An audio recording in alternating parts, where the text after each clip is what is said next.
Sabi mo may rota ka ngayon. Paalis na rin ako maya-maya. Gusto sana kita makausap eh. O bakit nandito pa yan? Mahigit 1 linggo na yan dito. Hindi mo pa ba nare-report sa mga pulis? O nakukontak man lang yung mga taga-DSWD? Ang hirap eh. Yung naman eh. Parang nagdadahilan ka na lang. Alam mo, habang tumatagal, mas mahihirapan kang ibigay yan. Lorna, yun nga yung gusto kong sabihin sa'yo eh.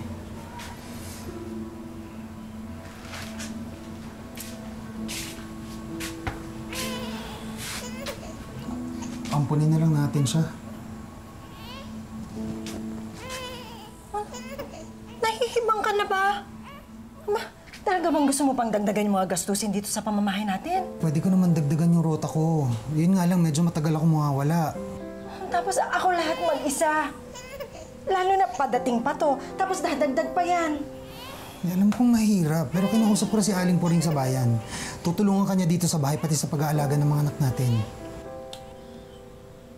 Mahihirapan pa rin ako. Kaya ako nga dadagdagan yung ruta ko. Para sa kanya at para sa magiging anak natin. Sige na, Lorna. Tingnan mo, kawawa naman siya. Ang liit pa lang niya eh. Tapos wala nang kasiguraduhan yung kinabukasan niya. Ano man lang ba yung bigyan natin siya ng konting kapanatagan, konting pagmamahal.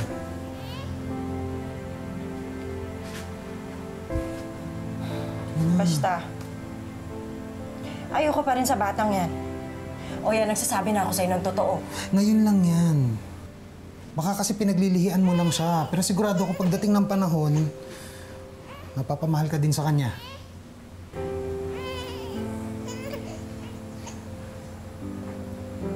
Siyam. Luluto na ako.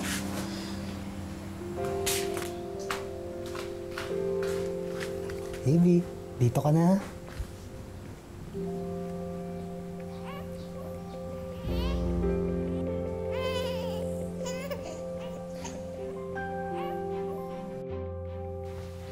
Sabi pala ng mga pulis sa akin, i-release na nila ang labi ni Christian.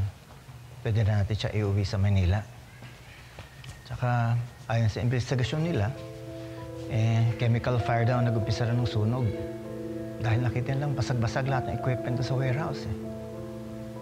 Bakit pa doon nilipat ni Christian ang kanyang laboratory? Hindi ko po alam. Ayon sa kanilang investigasyon, hindi pa na na-identify ang 2 lalaking natagpuan nilang patay. At sa tingin nila, may isa pa silang kasama. Tinitignan rin ng mga pulis ang anggulong robbery. Gawin nila ang lahat para mahuli yung gumawa nito kina Christian at Melinda. Kailangan mabigyan ng hustisya yung pagkamatay nila. Huwag ka mag-alala, anak. I'll make sure that they'll make this case their priority. Hanggang ngayon, hindi pa rin ako makapaniwala. Nararamdaman ko pa rin yung huling yakap sa akin ni Christian.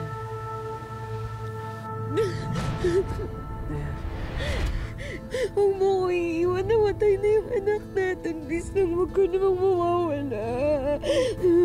Ako mawawala. Pero ang anak natin, hindi. Kaya dapat hanapin mo siya. Hanapin sino? Sino hanapin ko? Then, nabanggit niya, bago siya mamatay, hindi ko alam kung anong ibig sabihin na hanapin ko yung anak namin. Baka naman confused na siya, anak. Dahil naiisip niya rin si Bianca sa kanyang mga huling sandali. Yun ba yun? Hindi kaya may kinalaman yun sa mga ginagawa nila?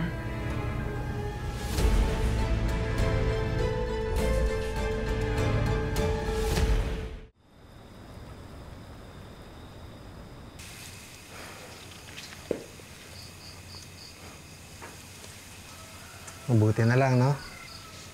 Pumayag na si Lorna na dito ka sa amin. Pero huwag kang mag-alala ha, baby. tutulungan pa rin kitang mahanap ang totoo mong magulang.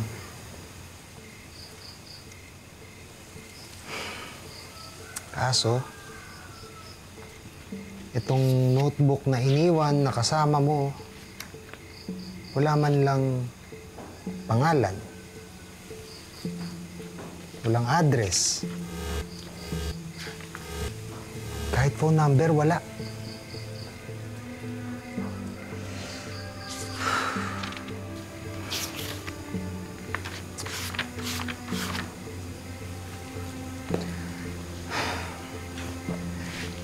Hindi ko maintindihan yung laman nito. Pero, balang araw, baka ikaw ang makabasa nito. Ikaw ang makakaintindi nito. Malay mo, ito ang maging susi sa paghahanap mo sa tunay mong mga magulang at kasagutan sa totoo mong pagkatao.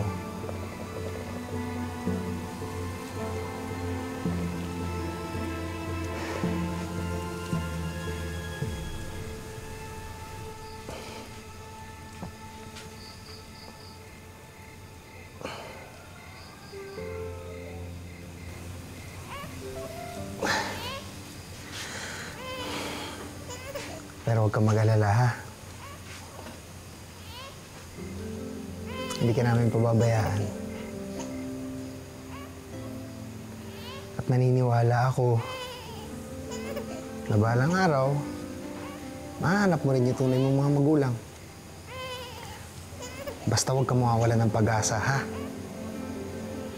At para hindi mo makalimutan na laging may pag-asa, yun ang ipapangalan ko sa'yo, baby. Hope.